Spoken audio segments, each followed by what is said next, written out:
The unsurpassed, penetrating, and perfect truth is met with, even in 100,000 myriad kalpas. Now we can see and hear it. We can remember and accept it. I vow to make the Buddha's truth one with myself.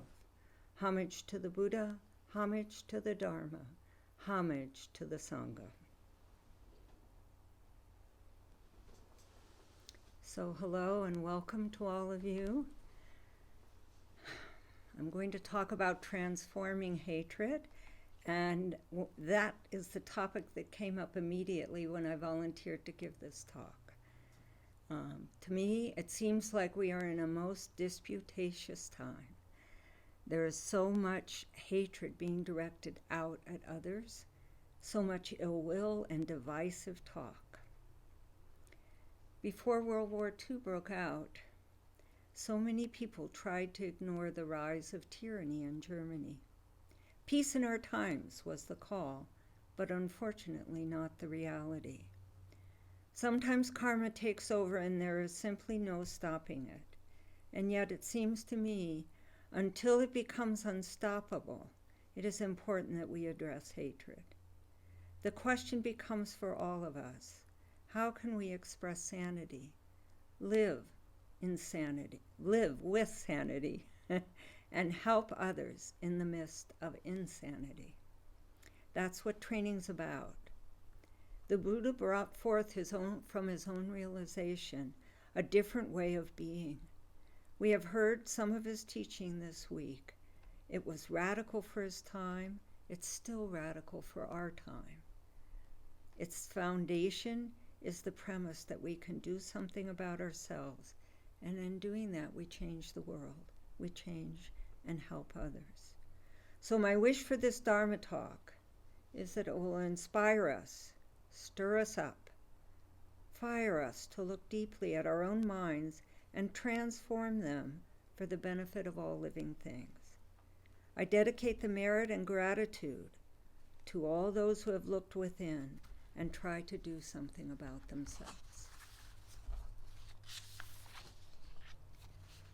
So Reverend Master Koto used this precept, and I'm going to use it too because I think I had it in my talk before she used it, but of course it applies to all of us, and it applies to this week. To do something by ourselves without copying others is to become an example of the world to the world, and the merit of doing such a thing becomes the source of all wisdom. This was Reverend Master Jiu's commentary on the precept, do not defame the three treasures. And that's part of what hatred does, is it defames the three treasures.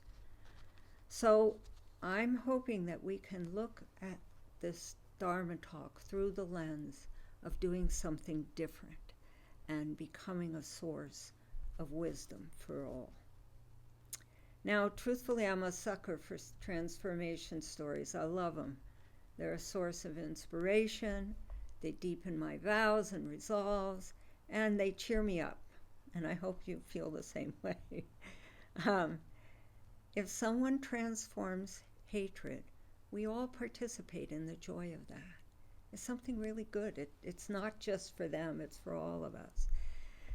And to some extent, a transformation of hatred is an example of the law of the universe, that without fail, evil is vanquished and good prevails.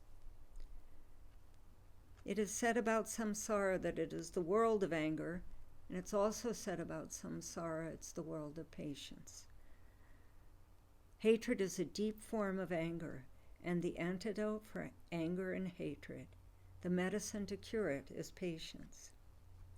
So this transformation story comes from a book called Rising Out of Hatred, The Awakening of a Former White Nationalist, and it's written by Eli Saslow. It's a really good book. I recommend it highly. It's the story of a boy who was raised by a politically activist family of white supremacists. The boy's father ran the website Stormfront. David Duke, a former Ku Klux Klan Grand Wizard, was his godfather.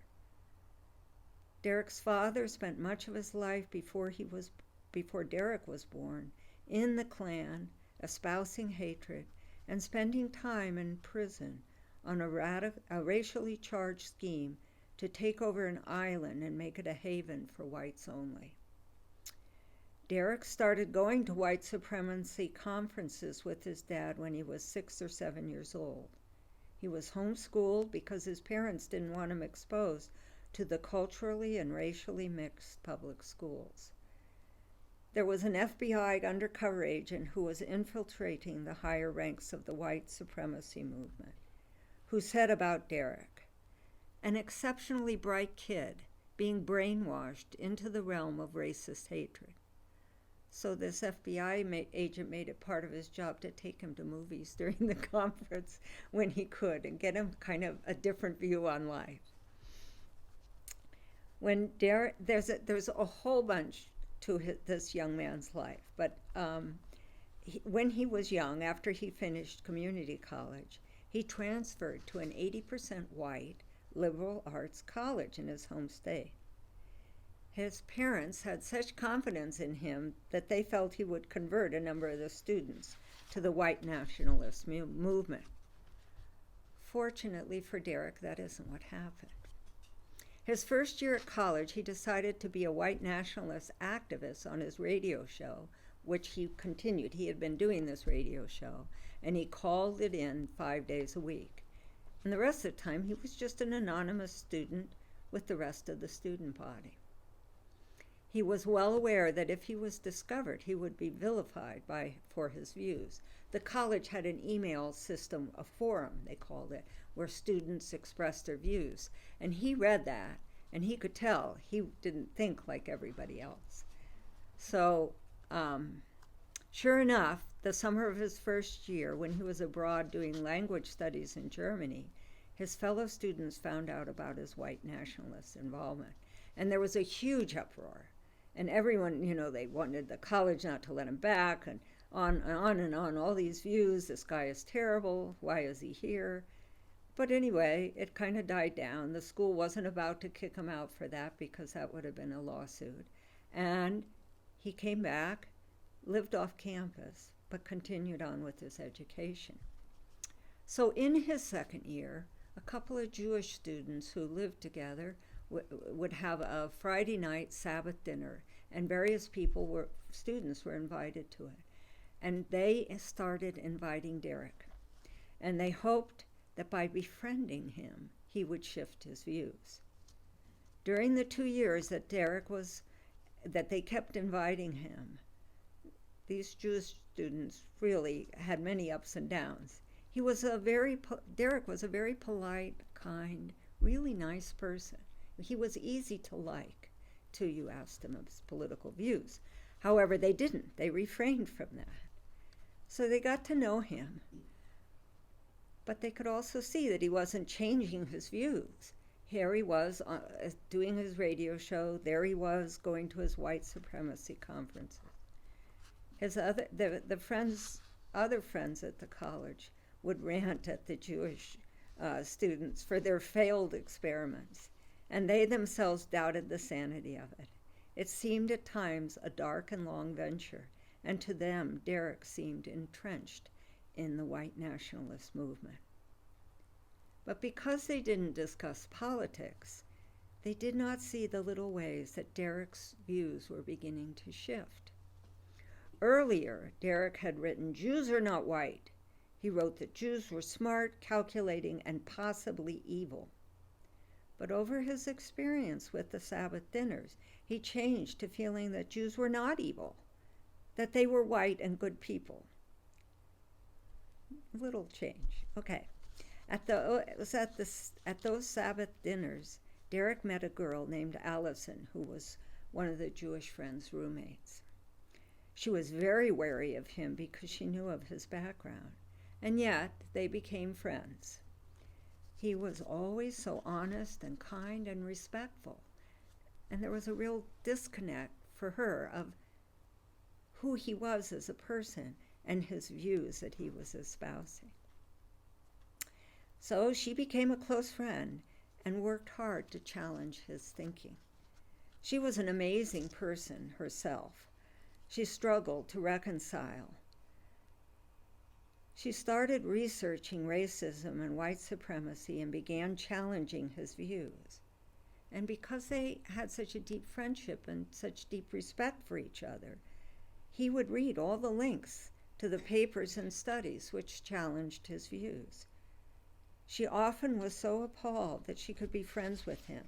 She would feel physically ill from some of the things she saw or read that were done by white supremacists. So it's really an amazing story. The courage on everybody's part in this story is really astounding. When Derek graduated from college, he decided, with Allison's support, to disengage from the white nationalist movement.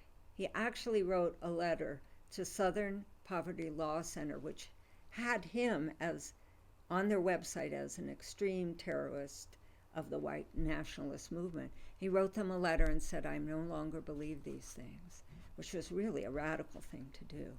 His family was so shocked and heartbroken that they would not accept him at first. It was a very difficult time for all of them. But Derek went on to graduate school, and Allison encouraged him to start speaking out against white nationalism and its hatred.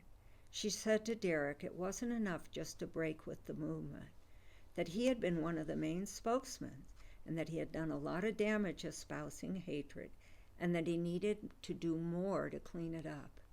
This is very much Buddhist action, Buddhist views. When you create karma, it's your responsibility to clean it up. A very interesting person.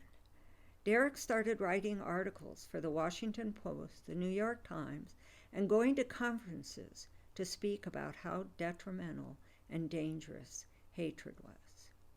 So here is someone who does something different and becomes an example to the world. The courage it took for him to face what he believed, what he had promoted, and then not only relinquish what was harmful, but also to speak against the very people he loved, because he saw from his own experience how damaging it was.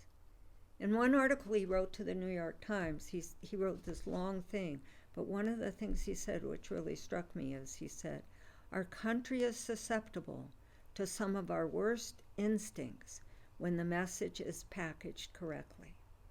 He himself had been armorly participated in that packaging.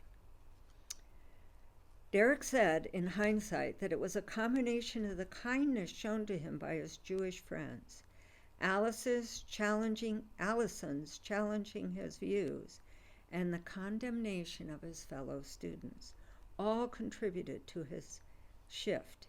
He didn't like it when his fellow students were rude to him. It disturbed him that so many of them were horrified by his view. These were intelligent people. He knew many of them from his classes. So it disturbed him deeply that they vehemently objected to his views. Could they all be wrong, he wondered. A very important thing to question our mind. Zen Master Dogen said, "Always we must be disturbed by the truth." And this applies in this, that willingness to be disturbed by what we see going on. Is there something I'm not seeing? Could I be wrong? And as we know, in training, that can do a 180-degree turnaround. It certainly did for Derek. There's a story in the Dhammapada, and the translation I'm quoting from is by Eugene Watson Burlingame, which is a 3-volume set. You can buy it pretty cheaply online, but it's one of my favorite editions of the Dhammapada because it gives a huge background of the stories. So, in the Dhammapada, the Buddha says, "For not by hatred are hatreds ever quenched here in this world. By love, rather, are they quenched. This is an eternal law." This is from Volume 1, Story 4. Now, the story behind this wonderful saying is unfortunately quite long and too long to put into this Dharma talk. But the teaching is very appropriate to this current story. That is, similarities in the story that the Buddha talked about in this story is that hatred is passed down life after life, that there is no resolution as long as someone is stuck in hatred. The Buddha said in that story, if one of them had not sought refuge in him, their hatred would have continued on for countless lives. Their hatred only shifted by being willing to let go of it, to shift their views, and then they were able to live in harmony with their enemy, their former enemy. To live in harmony with an enemy is a form of love. To not continue the hatred is a form of love. Derek's story raises important clues for us to ponder as Buddhists. How do we individually respond to someone's hatred? Please notice that in this story, no one went to a Ku Klux Klan meeting or a white nationalist conference to preach non-hatred. Though there are people who do demonstrate against white nationalist meetings, and there are people who respond against white supremacy. Certainly Derek's fellow students were quite strong in their views about his views. Yet much of the response to hate groups and their views are often hateful in turn. This does not seem to be fruitful in ending hatred. As the Buddha says, non-hatred or love is what quenches hatred. Just as love is a force which helps to convert hatred, so too is it a force that helps us to convert our own anger, disputatiousness, divisiveness, and hatred that is within us. Love is the antidote, and patience is the practice. How we will do this is the next part of my talk. The last of the Buddha's teaching on the Four Noble Truths is the Eightfold Path, which is part of teaching us how to end suffering in our life. The first step on the Eightfold Path is right understanding or right view. What is right view? Reverend Master Ji-Yu in How to Grow a Lotus Blossom defines it as seeing everything that happens to us is for our benefit. This is a huge shift in perspective. Please think about her teaching because it's actually very important for our training to see everything for the benefit of us. Right view is seeing that all is one and all is different and that all is connected. So if we wish to live with right view, it very much follows that we have perceptual view of non-harming, plus seeing the good in others and in ourselves, which then leads us through the rest of the Buddhist path, the Eightfold Path of right thought, right action, and so on. What is right view in relation to Derek? I'd like to look at that for a moment. Is it that his parents had one view and he transformed to another, like changing political parties? I don't think so. The shift was so big in part because white nationalism focuses on distorted truths, hatred of others, harming others, seeing life as a race war. This isn't just about politics. It's about breaking precepts. Although some could argue that politics are about breaking precepts, but that's another Dharma talk and another situation, and I don't want to get into it. However, there's an enormous negative impact on others.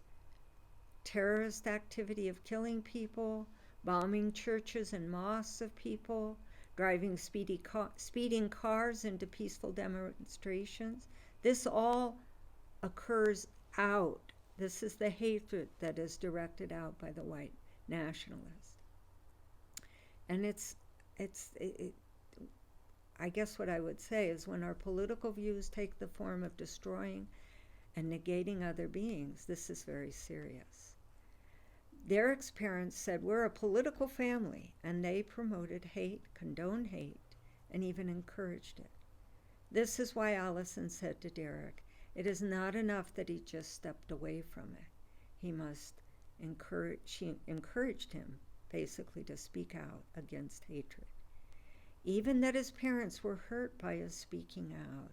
Even that those in the white nationalist movement who had watched him grow up as a young kid and considered him family, he heard them when he said, no, I cannot follow this view. And they considered him a traitor. But he had to speak out. This is wrong. I was wrong. I think that's tremendously brave.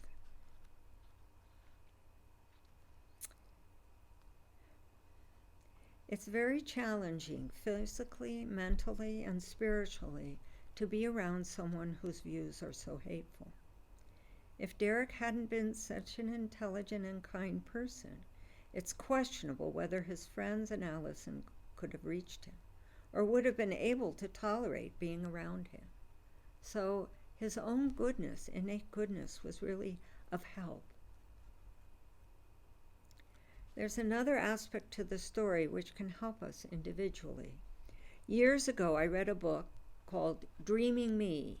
It's an autobiographical book of a black woman college professor who was a Tibetan Buddhist. At one point in the book, this happened. She was in the South researching her family's genealogy and discovered that one of her ancestors was a white man. The town clerk made a comment, something to the effect, "Oh, well, of course you have a white ancestor. That's why you're so intelligent." The author was so angry she could barely keep her mouth shut. She walked away.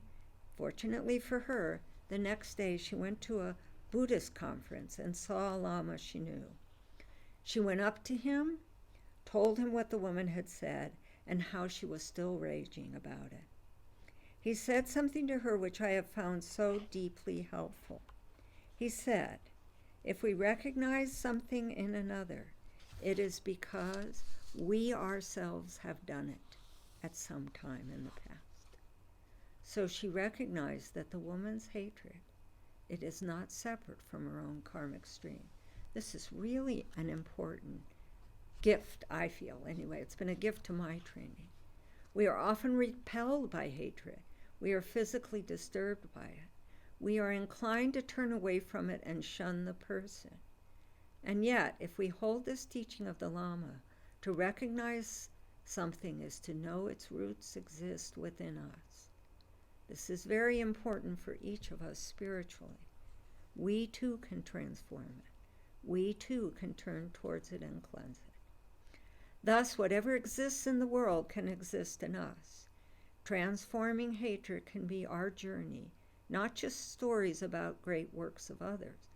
Hatred is an extreme form of anger, and they come from the same place. Not only does intolerance exist in us individually, it is something that builds the me that separates from you. It's really important. That's what these fetters are, is they maintain the self, the ego. A while ago, someone said something to me, and I reacted with hot anger. However, I did not release that hot anger. Instead, I went away, went to the bathroom. With the door closed and locked and no one around, I swore.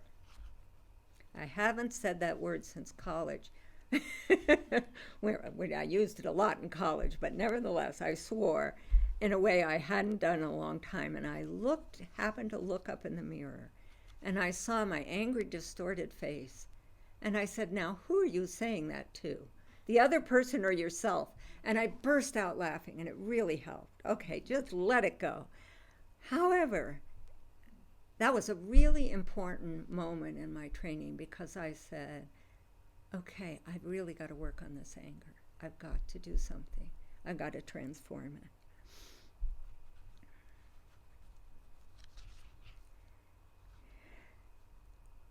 Doing this Dharma talk has enabled me to see my own intolerance towards hatred and divisive speech. And that's really important, because it's not going to change. If I'm intolerant about it, it's not going to change. It's not going to work. When you work on your own anger, you develop deep sympathy with those who express anger and hatred. It's hard work and very hard to change, especially hot or charged anger or hatred. In his book, Bones of the Master, A Journey to Secret Mongolia by George Crane, the monk tells the story of how Japanese soldiers who invaded China during World War II came upon his own mother and strangled her to death. Before they had finished killing her, she called out to her son, who was hiding, to stay where he was and not to try to save her. On retelling the story, even years later, the monk described his feelings as hot, very hot. He said, "Some karma is hot." And it's true, some karma is hot. And I've been experiencing that hot karma within myself. And my experience is, if we just sit still and be with the hot and not try to fix it, not try to even know what caused it, but just be with it and be still, then the compassion of the universe flows through and cools that anger. It's not for us to fix. It's for us to hold, to witness. While love's the antidote for anger and hatred, sometimes that is not what comes forth. It's hard work to be still with the hot. And this is why it's really crucial not to judge others or ourselves, because we have no idea how hard it is for someone or what they've went through. So I just find that really helpful, to just be still and don't judge it. The Dalai Lama told a story about a Tibetan Lama who had escaped Tibet after 20 years as a Chinese prisoner. The Dalai Lama asked the Lama what was the hardest part of it all. The Lama said, for him, the hardest part was that he was afraid he would lose his compassion for his tormentors.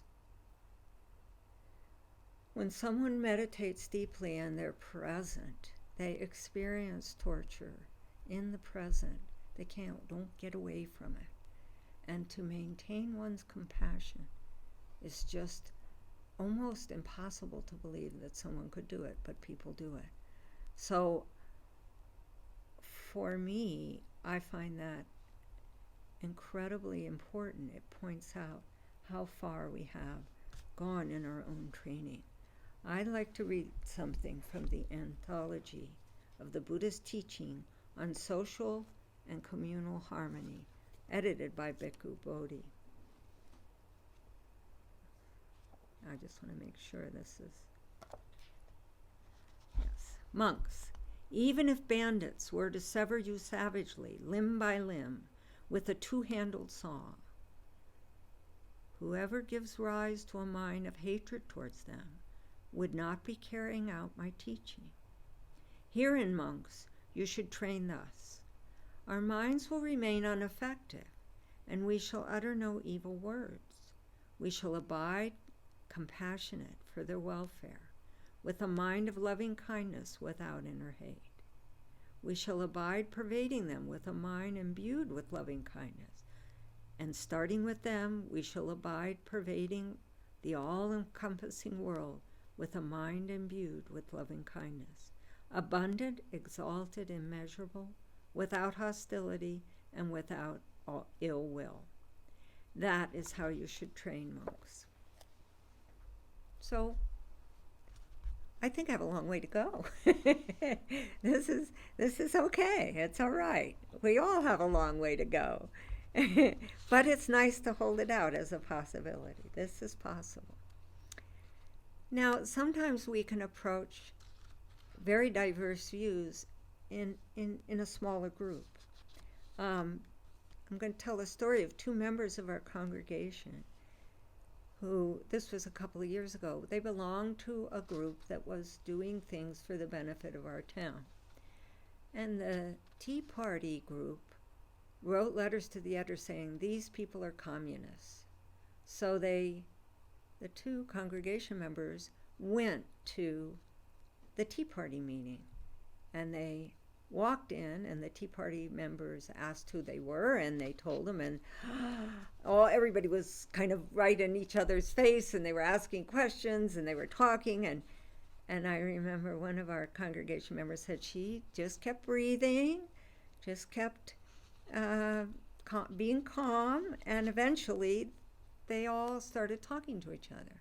And then eventually they actually got to a point where they found some common ground, and they did some things together. And I think this is a very important example for all of us. It's really helpful to be able to approach people whose views are different than our own. In a journal article, Reverend Master Fuden writes about a fellow in their town who everyone seemed to avoid. He was argumentative, he was critical of others, he was divisive in his speech, and he was very hard for people to be around. They would say hello to him and then go in the opposite direction. Reverend Master Fuden's disciples started listening to the man. As he would talk, she would listen carefully, and then at the end she'd point out how he might be erring in his judgment. After some months, the man came up to Reverend Master Fuden and said, "That disciple of yours, she really knows how to listen." And I think that's a clue for us all, because it's a really hard thing to do. Someone has a diverse view from us. We don't tend to listen to them. But actually, to listen deeply is very important in the process of transforming hatred. And truthfully, we can't help others if we don't hear them. Allison, in the story of Rising Out of Hatred, listened very carefully to what Derek believed. And it's from that she then offered alternative views. And we also have to hold in mind that maybe the person whose views need to change are our own. We have to be open and listen carefully, and then ask questions, or bring up perceptual questions. And this takes practice and courage. And I'm not saying I have this skill. I'm saying I aspire to have this skill, and I practice my best to listen carefully to what someone is saying. And I make mistakes, and I don't listen sometimes. But to listen is to relinquish arguing. And it's about getting the self out of the way. If divisive speech breaks our hearts, and believe me, it does. If you listen to divisive speech, it's very painful. Well, how can we argue back? It isn't. That isn't the response. Questions come out of deep listening. Transforming our own anger and hatred allow us to be in sympathy with all beings, not just those who think as we do. Another aspect of transforming hatred and anger is patience. The Buddha speaks about patience, and that patient endurance is the highest virtue. Speaking from my own experience, I practice patient endurance, sometimes with my mouth closed and steam coming out of my ears. But I'm practicing. I do not have a serene mind which is unmoved by divisive speech or insults. I'd like to read something else the Buddha said.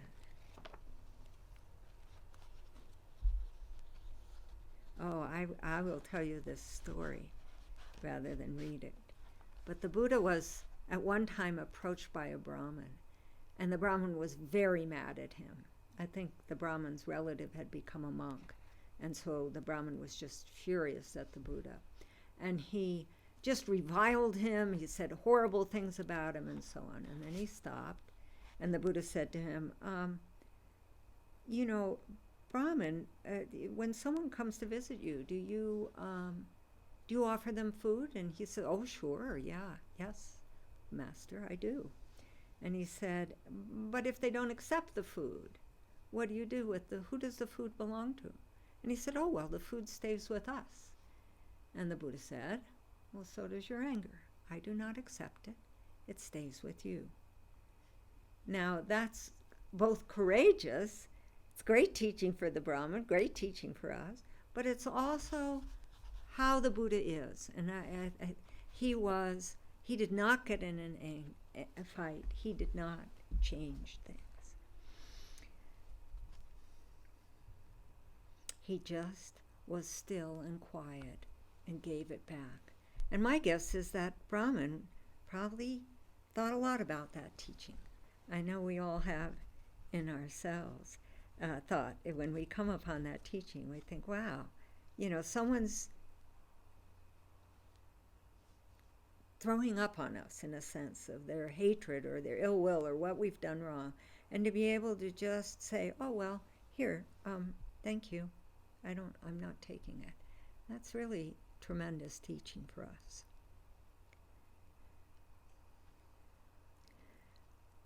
I have one more story, but I'm not going to give it because we don't have enough time. So I'd like to close with something which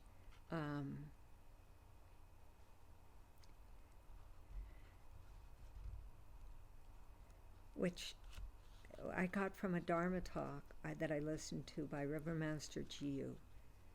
And she quotes Vasubandhu. And he says, "Destroy at once with all your might and main all those entanglements. Then, like the full-bloomed lotus flower, like genuine gold purified from dirt and dust, like the moon in a cloudless sky, like the sun in its full glory, like Mother Earth producing all kinds of cereals, like the ocean containing innumerable treasures. The eternal bliss of bodhicitta will be upon all sentient beings and will flow through you and in you and to you. All sentient beings are then emancipated from the misery of ignorance and folly. Their hearts are filled with love and sympathy and free from clinging to things worthless. However defiled and obscured the bodhicitta may find itself in profane hearts, it is essentially the same as that in all the Buddhas." I'm going to read that line one more time. Reverend Master Jiyu said she felt it was one of the most beautiful lines ever written. "However defiled and obscured the bodhicitta may find itself in profane hearts, it is essentially the same as that in all the Buddhas." So if we can hold that very thought when we are dealing with our own anger or someone else's hatred, but to see the Buddha nature, the bodhicitta, in that very person, in ourselves, it will flow away, flush the mud and the things that defile and obscure it. So, thank you very much.